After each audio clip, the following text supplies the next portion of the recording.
Kita sambung sikit lagi insya-Allah. Okey, apa tadi? Angkat pedang. Okay. Rustum kata angkat pedang. Angkat pedang tu kata Rustum, angkat pedang tapi bukan penuh, angkat pedang separuh.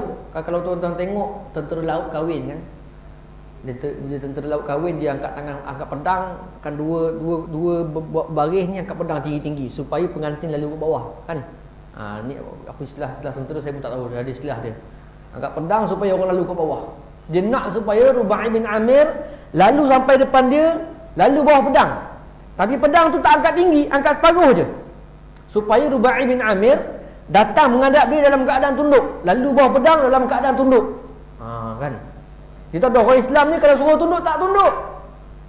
Kecuali buat macam ni supaya lalu bawah pedang dalam keadaan tunduk. Rubai' bin Amir ni orang cerdik. Dia kata, "Oh, kau nak hina aku?" No way, man. Kan? Dia pusing cukup pusing 360 darjah. Dia pusing. Dia berjalan datang lalu ke bawah pedang tu dalam keadaan menunduk tapi punggung jalan dulu. Mengundur. Kau bayang bontot jalan dulu sampai ke depan ni. Kan? Rustum tak boleh kata apa? Dia nak hina Rubai' bin Amir, nak hina orang Islam. Orang Islam cerdik. Allahu akbar. Sampai depan Rustum kata apa? Malladhi ja'a bikum? Ji'tum taftahuna ad-dunya bihadzal farasil ma'qur war-ramhul mumazzaq wath-thawbul mumazzaq war-ramhul musallam. Kamu datang nak buka dunia ni dengan kuda tua, pakai baju compang-camping, pakai tombak. Macam tu lah. Nak hina. Kamu datang tempat kami ni buat apa? Malladhi ja'a bikum? Kata Rubai' bin Amir, Allahu ta'athana linukhrija man sya'a min ibadatil ibad ila ibadati rabbil ibad wa min dhiqid dunya ila si'atid dunya wal akhirah wa min jawril adyan ila al-'adlil islam. Jawapan Rubai' bin Amir cukup hebat. Allah lah yang mengutuskan kami supaya kami mengeluarkan perhambaan kepada manusia kepada perhambaan hanya kepada Allah, daripada kesempitan hidup di dunia kepada luasnya hidup dunia dan akhirat, daripada kekejaman kezaliman agama-agama kepada keadilan Islam. Rustum dengar, Rustum tak boleh kata apa. Ini orang Islam, dia ada izzah dia, ada kemuliaan dia. Rustum kata, tak apalah, kau balik. Nak perang kita perang. Walakin la takhruj min qasri hatta tahmil turaban ala ra'sik. Kau jangan keluar daripada istana aku sehingga kau ambil tanah kau junjung atas kepala kau macam orang bodoh. Dia nak hina juga Rubai' bin Amir. Dia suruh Rubai' bin Amir keluar daripada istana dia, kemah dia dalam keadaan ambil tanah junjung atas kepala. Orang Arab ni tuan-tuan pantang dibaling tanah atas kepala, lambang penghinaan. Sebab tu ramai kalau kita tengok sejarah Nabi, sirah Nabi SAW, ada di kalangan musyrikin Quraisy yang baling tanah atas kepala Nabi sebab nak hina Nabi. So dia suruh Rubai' bin Amir ambil tanah tu, junjung atas kepala dia. Keluar dalam keadaan angkat tanah, junjung tanah macam orang bodoh. Rubai' bin Amir ni orang cerdik. Dia kata tak apa, no problem. Dia ambil tanah tu, dia angkat tinggi-tinggi, dia letak atas kepala dia. Hadhihi bushra an tumlikana Allahu hadhihi al-ard. Kata Rubai' bin Amir. Dia jerit kuat-kuat, dia kata apa? Ini berita gembira, petanda baik. Allah akan memberikan kami memiliki tanah ini. Kan? Nak kata apa? Belum perang lagi dapat tanah dah. Macam tu lah. Belum perang dapat tanah dah. Ini perang tak sama lah ni. Perang dapat tanah lah ni. Maknanya ini petanda baik. Rustum tak boleh kata apa. Dia angkat keluar dalam keadaan bangga. Ni tanah, dah dapat tanah dah. Kan? Baru jumpa seorang baru. Allahu Akbar. Akhirnya Islam berjaya membuka kota Parsi. Sehingga tentera-tentera Rustum kata, la nuqatilu insanan walakin nuqatilu jinnan. Kami tak berperang dengan manusia, kami berperang dengan jin. Sebab apa? Sebab tentera Islam ni, sebab apa dia kata macam tu? Dia nampak tentera Islam menyeberangi sungai Dajlah. Tak ada perahu, tak ada kapal. Sungai Dajlah yang cukup besar tu diseberangi, berenang. Semua tentera berenang. Sehingga tentera Parsi dia kata kami nampak macam dia bergerak sendiri. Aduh, pertolongan daripada Allah Subhanahu Wa Taala. Akhirnya tentera Parsi kata kami tak berperang dengan orang, kami berperang dengan jin. Allah bagi kemuliaan boleh membuka kota Parsi. Sebab izzah dia hebat, rasa mulia dengan Islam. Kita sekarang Allah orang Islam tak rasa mulia dengan Islam. Bila sebut Islam, tak kena, tak sesuai, tak boleh. Tak semua. Bila sebut Islam, zaman Nabi, saya bila bahas dengan kawan-kawan soal cukai, soal ekonomi, dia kata ini semua ni yang ada sebut dalam kitab-kitab itu. Kau tengok zaman Bani Umayyah, zaman Sayyidina Umar, itu tahun bila? Kau nak ambil zaman Umayyah, nak applicate zaman sekarang, mana boleh? Dengan teknologi yang ada. Zaman dulu tak ada LRT, zaman sekarang ada LRT. Tak boleh. Sedangkan ini hukum Islam. Hukum Islam ambil daripada Quran. Dan sistem yang ada dalam Quran sesuai sepanjang zaman. Tiba-tiba ada orang Islam kata, ini tak kena zaman sekarang. Ini zaman Sayyidina Umar, zaman Bani Umayyah. Boleh lah. Allahu Akbar. Orang yang rasa mulia dengan Islam, apa saja, dia letak Islam dulu mula-mula. Dia letak Islam dulu mula-mula. Apa pandangan Islam? Tuan-tuan tengok, bila kita kadang-kadang bila sebut Islam, rasa mulia dengan Islam, bukan jadi sombong, bukan mentang-mentang aku Islam aku sombong, tak. Kan sifat orang beriman, azillatin 'alal mu'minin, a'izzatin 'alal kafirin. Dengan orang Islam dia berlemah lembut, dia berkasih sayang. Dengan orang-orang bukan Islam, izzah, dia ada kemuliaan. A'izzatin 'alal kafirin. Setengah orang bila sebut ada kemuliaan dengan orang bukan Islam, dia nampak macam orang bukan Islam semua lekeh, semua ni bawah kita yang kena menguasai mereka.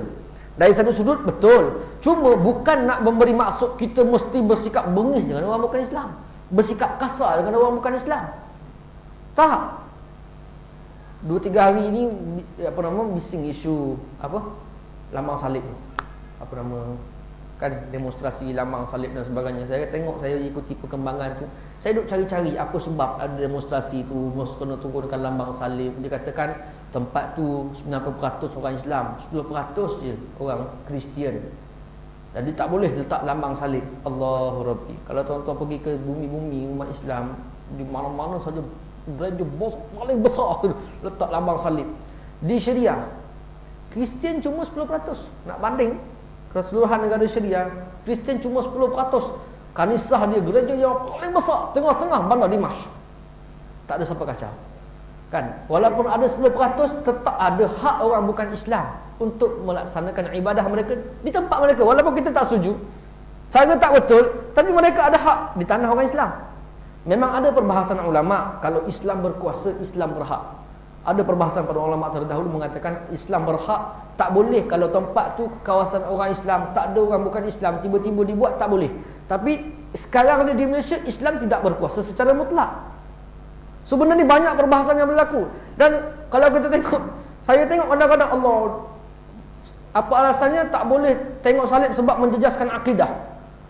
Kita tengok banyak lagi benda-benda yang berlaku dalam masyarakat umat Islam ni, banyak lagi yang boleh menjejaskan akidah, subhanallah. Tapi takut sebab kita terlalu defensif. Sekarang ni umat Islam terlalu defensif, terlalu bersikap mempertahankan diri. Kita tak ofensif.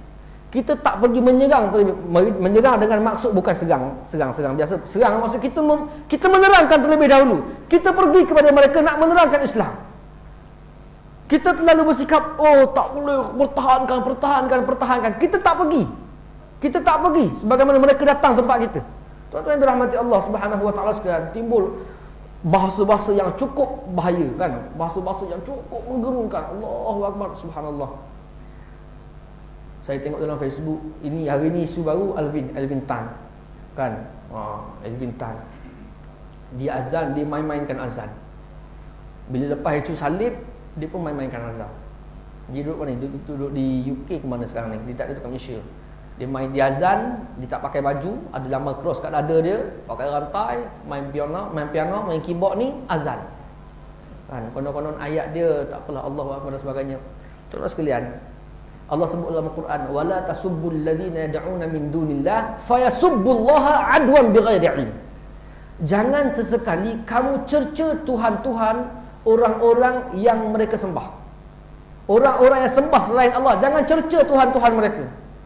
Jangan cerca, jangan duk kutuk. Sebab apa? Bila kamu duk kutuk agama mereka, fayasubbullaha adwan bighairi ilm. Mereka akan mencerca Allah dengan rasa bermusuh, dengan sebab tak ada ilmu pada mereka.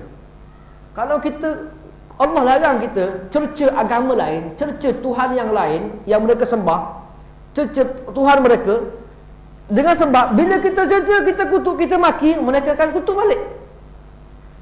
Dan kalaulah mereka cerca tanpa kita cerca mereka, kita tak kata apa-apa, tiba-tiba dia kutuk kita, dia kutuk Islam, apa tindakan kita? Dalam Quran Allah Subhanahu wa taala sebut, wala tastawil hasanatu walas sayyi'ah idfa' billati hiya ahsan fa idzal ladzi bainaka wa bainahu adu ka'annahu waliyyun hamim. Kata Allah, tak sama perbuatan yang baik dengan perbuatan yang buruk. Kalau orang cerca agama kita, kita cerca balik, tak sama. Dengan kalau orang yang cerca agama kita, kita terang dengan cara yang baik. Dia tak sama. Wala tastawil hasanatu walas sayyi'ah. Tak sama benda baik dengan benda buruk. Idfa' billati hiya ahsan. Pertahankanlah agama kamu dengan cara yang paling baik. Kalau kamu guna cara yang paling baik, fa idzal ladzi bainaka wa bainahu adu. Orang-orang yang ada simpan rasa permusuhan terhadap kamu akan jadi ka'annahu waliyyun hamim, akan jadi seolah-olah seperti sahabat kamu yang paling baik. Yang penting kita hadapi mereka dengan cara yang paling baik. Dalam ayat yang lain Allah Subhanahu wa taala sebut, la tajidu dalam Allah Subhanahu wa taala sebut tentang bagaimana hubungan kita dengan orang Kristian. La tajidanna ashaddan nasi adawatan lil ladzina amanu al yahuda wal ladzina asyraku wa la tajidanna aqrabahum mawaddatan lil ladzina qalu inna nasara dzalika bi anna minhum qissisina wa ruhbana wa annahum la yastakbirun. Ini kata Allah, kamu akan mendapati wahai Muhammad, orang yang paling memusuhi kamu, yang paling simpan rasa dendam pada kamu ialah orang-orang Yahudi dan orang-orang musyrikin. Ini Allah sebut. Orang Yahudi memang bermusuh dengan Islam. Memang dalam hati sentiasa ada rasa permusuhan dengan Islam. Allah sebut selepas itu, wala tajidanna aqrabahum mawaddatan lil ladzina qalu inna nasara. Dan orang-orang yang paling rapat dengan kamu, yang paling ada sifat kasih sayang dengan kamu ialah orang-orang yang mengatakan kami orang-orang Nasrani, kami orang-orang Kristian. Maknanya hubungan kita dengan Kristian ni tak jauh, tuan-tuan.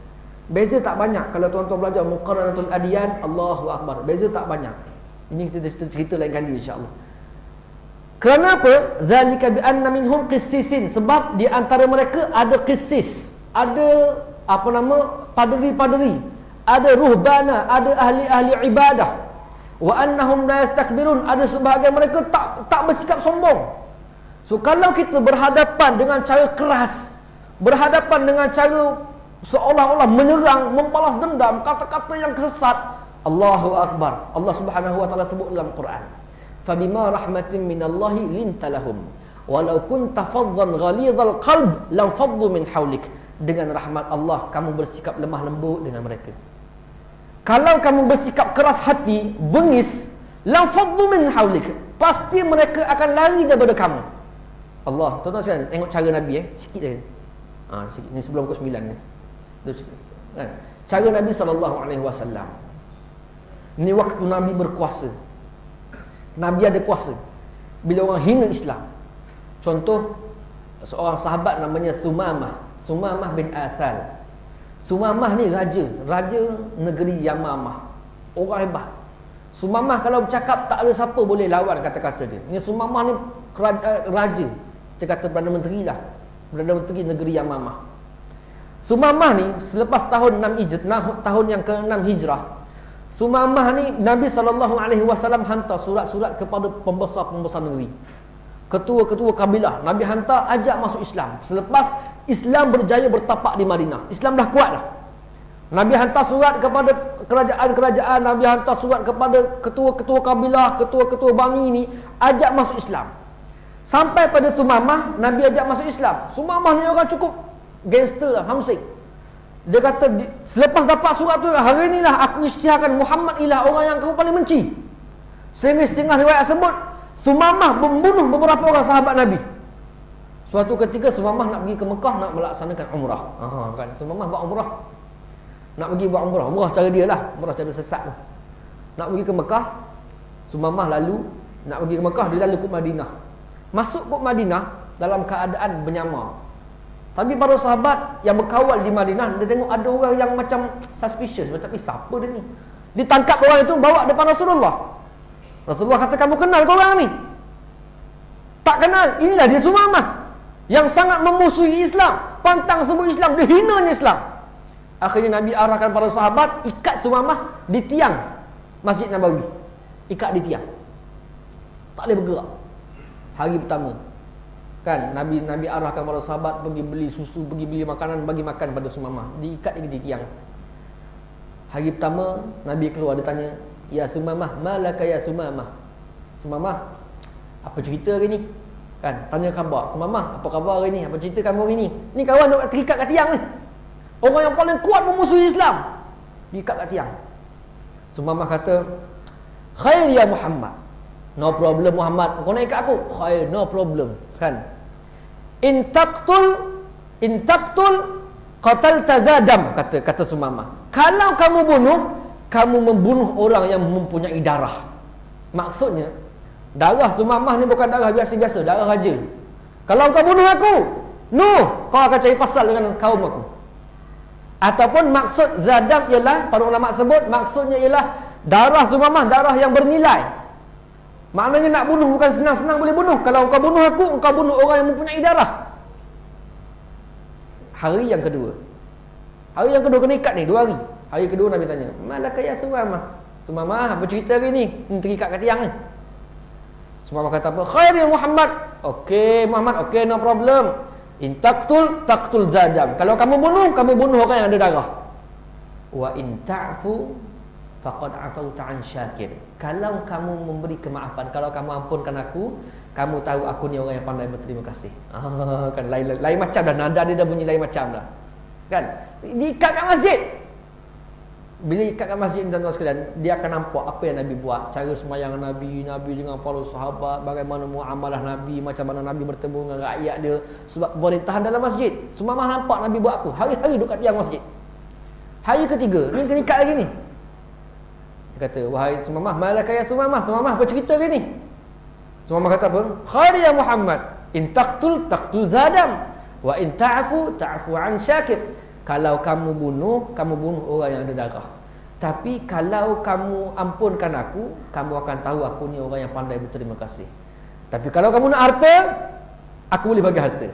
Ini kata Sumamah. Dah lain macam dah, tone dia lain macam dah. Nabi kata apa? "Wahai para sahabat, lepaskan Sumamah." Terkejut Sumamah.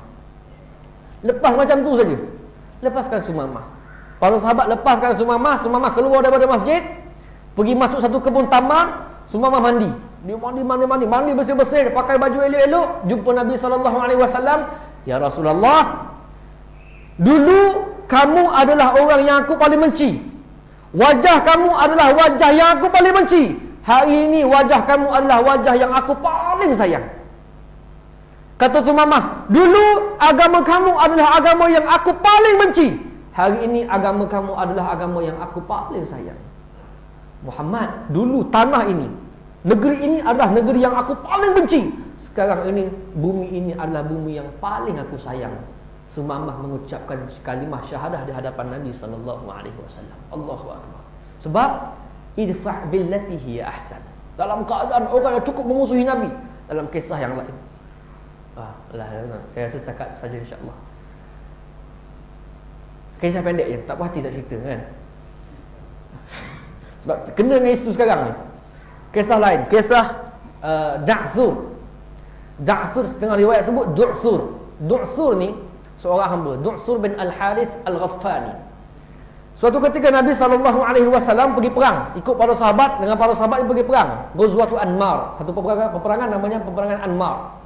Sampai satu tempat Nabi bermukim, berkemah, buat markas, kemah nak perang ni. Nabi SAW keluar kejap pergi qada hajat. Nak pergi qada hajat. Duduk bawah pokok, tiba-tiba on the way pergi kena hujan, basah renju Nabi. Akhirnya Nabi SAW dia buka baju dia, dia basuh baju dia, dia gantung dekat pokok, nak keringkan baju dia. Sambil dia berbaring bawah pokok, tiba-tiba Da'thur nampak. Da'thur bin Al-Harith, hamba ni, tuan kepada Da'thur, nama Ghaffan ni, dia kata kepada Da'thur, Muhammad ni jarang-jarang kau tengok dia seorang-seorang. Nak tengok Muhammad tak ada kawalan, payah jumpa. Waktu ni lah waktu yang paling baik. Sekarang ni Da'thur, kamu pergi bunuh Muhammad. Da'thur pergi pelan-pelan. Dia pergi pelan-pelan. Orang kafir ni, pergi pelan. Dia hulus pedang, dia letakkan tengkuk Nabi. Nabi tak sedar. Dia letak kat tengkuk Nabi, bila sampai pedang kat tengkuk Nabi ni, sampai pedang kat tengkuk Nabi dah. Nabi terkejut, kata Ju'thur, "Ya Muhammad, may yamna'uni minka ya Muhammad." Siapa yang boleh menghalang aku daripada kamu ya Muhammad? Siapa yang boleh halang aku untuk bunuh kamu ya Muhammad? Ini pedang kat tengkuk Nabi ni. Bukan setakat hina Islam, nak bunuh Nabi. Siapa yang boleh halang untuk aku bunuh kamu hari ini Muhammad? Kata Rasulullah, Allah Azza wa Jalla. Allah yang boleh halang. Allah yang boleh halang. Waktu tu dalam hadis sebut bagaimana Jibril datang mencampakkan rasa gerun dalam jiwa Ju'thur, terlepas pedang tu. Bila sebut Allah, terlepas pedang. Allahu Akbar. Nabi ambil pedang, dia angkat balik, dia pusing, dia letak kat kepala si Ju'thur. Ju'thur, may yamna'uni minka. Dia guna ayat sama. Ju'thur, siapa yang boleh menghalang aku daripada membunuh kamu hari ini, wahai Ju'thur? Ju'thur terkejut, dia kata apa? La ahad. Tak ada siapa boleh halang. Kau nak bunuh, kau boleh bunuh. Nabi lepaskan pedang, kau boleh balik Ju'thur. Akhirnya Ju'thur datang pada Nabi SAW mengucapkan kalimah syahadah. Allahu Akbar. Ini kita tengok keadaan bagaimana Nabi tengah diterima ugutan, nak kena bunuh, diterima penghinaan, tapi masih ada izzah dia. Tak lekeh, tapi ada izzah dia. Sumamah kena ikat dalam masjid. Adakah Nabi tunjuk lekeh dia? Adakah Nabi minta boleh tak Sumamah kita buat kerjasama supaya tak ada. Nabi tunjuk kehebatan dia. Akhirnya orang nampak kehebatan Islam. Muamalah cara Nabi, hebatnya cara Nabi SAW, perintah negara, orang masuk Islam. Sekarang ni orang memusuhi Islam sebab tak kenal Islam. An-nasu aduwwun lima jahal. Manusia adalah musuh kepada apa yang dia tak tahu. Sebab tu tuan-tuan yang dirahmati Allah Subhanahu wa taala sekalian, dalam keadaan kita berhadapan dengan kawan-kawan yang rakyat Muslim yang penuh di kalangan kita ni, kita gunalah medium yang ada, mudah-mudahan insya-Allah kita tunjukkan kehebatan kita dengan Islam, mulia kita dengan Islam, cara kita beragama, pakaian kita, perkataan kita, percakapan kita, supaya orang nampak Allah Islam cukup bagus, Islam cukup indah. Orang nampak kita, orang berkenan dengan Islam. Orang boleh mengucap kalimah syahadah bila nampak Islam. Kitalah umat yang paling beruntung antara tamu ke bumi, sebab kita dikelilingi oleh sahabat-sahabat yang belum Islam. Kat Mekah tak ada peluang macam ni. Nak dakwah bukan Islam, tak ada. Mekah tak ada orang bukan Islam. Walaupun bumi berkat, tapi tak ada orang bukan Islam. Di Syria kurang, di Iraq kurang, di Mesir ramai, tapi tak seramai macam tempat kita. Kita berbilang kaum, macam-macam budaya, macam-macam adat, tapi kita tak guna kelebihan yang Allah Subhanahu wa taala bagi untuk sampaikan Islam kepada sahabat-sahabat kita. Saya rasa setakat tu saja, minta maaf. Ngam-ngam pukul 9. Saya janji berhenti sebelum pukul 9 insya-Allah.